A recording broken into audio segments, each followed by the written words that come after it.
So we had a mutual friend, Hollis Wongware, and she sings on White Walls. And she contacted me out of the blue and asked me if I wanted to do a song with Macklemore. I mean, it was just like that.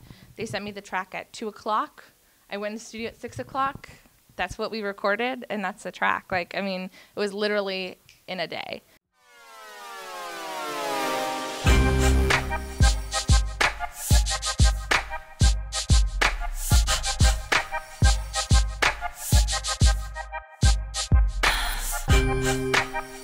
I started writing songs at a really, really early age. My mom was a singer-songwriter, so I was always hearing her, you know, write songs about taking the trash out or, you know, really fun stuff like that. So then I started writing songs that were, you know, applicable to a kid. So it was like, you know, my Beanie Babies, and I named everything, and my imaginary friends, and then it just sort of kept going, and it got, you know, it got better and more developed, and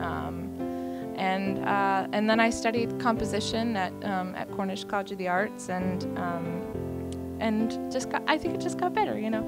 Actually, I didn't want to record the song. It wasn't something that I wanted to show that I had more to offer than Same Love. The problem is that people would come to my shows and go like, why didn't you sing Same Love?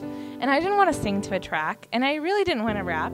I can rap. I'm gonna have like a secret rap career, believe me, but I didn't want to do it at the show. It just doesn't fit in the show. So I formed a song around it, and then I did sort of this. I did a studio version of it. You know, just going into a radio station, and it took off, and it got a ton of hits, and people started pirating it, and then people were asking me, like, I really wanted this song at my wedding, and so I felt like it was like, okay, I need to make this song, and it felt good.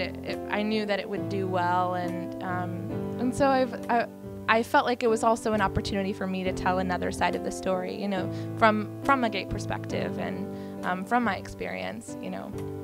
And with the video, it had a full agenda. You know, I act as though it was like, it is a love song. It's purely about love, but it is a bit subversive, as like, you know, there is a little agenda in there, and you know, obviously it's the normalcy of a lesbian relationship. It's not two girls rolling around in lingerie, although you know, that happens, but but often it's as boring as like watching Netflix and scratching my butt. And you know, and also in the video, I wanted to co-star in it to show that you know, plus-size women can be romantic and sexy and have that part in media, and not have their bodies be used as tools. And I think often plus-size bodies are used comedically and haven't been shown in media as being sexy or romantic. You know, I think there are some exceptions, but for the most part, I wanted to make that statement. No, actually, no. I love top 40, and I do want to. I mean, I'm hopefully, you know, I want to make pop music. I want to make pop music with depth. The thing is with pop music and with, you know, with dance music, is that it serves a purpose, and sometimes you don't want to be heavy with emotion, and sometimes you want to say, fuck it all, I just want to dance. And I go to the club, and I don't want to listen to, you know, sad. Well, I never go to the club, but I like dance in my apartment, and I don't want to listen to sad things that I would cry at. I want to dance. I want to have a good time, and I don't want to think about anything. So, I mean, in that sense, you know, and I feel like there is some depth in pop music. I think there is some really cool stuff being made, and I have respect for it. It's not. I don't think it's easy, you know. I think if society operated, every individual person operated with vulnerability, I think many of the world's problems would be solved.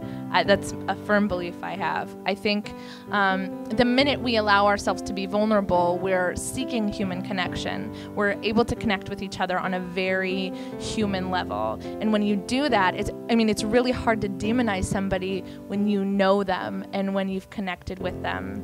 And rather than having preconceptions about somebody else, the second that you actually let your guard down and open up to say, this is what I'm feeling, how are you feeling? And you have that moment. If you just try and like go to the grocery store and when talk to your cashier, like, how are you? How's it going? How's your day going?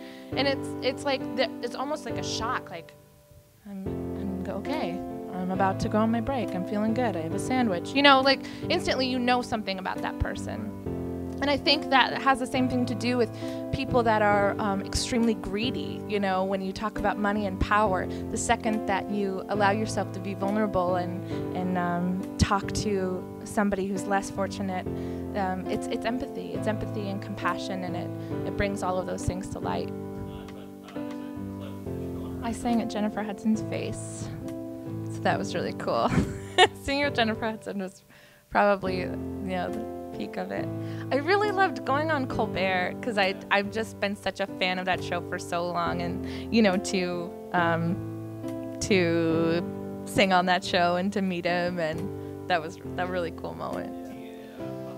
Touring a shit ton. Can I say shit?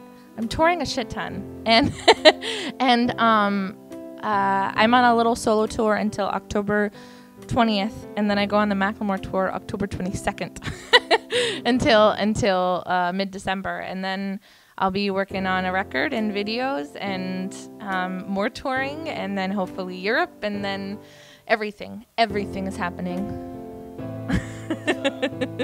This is Mary Lambert, and you're watching GroundSounds.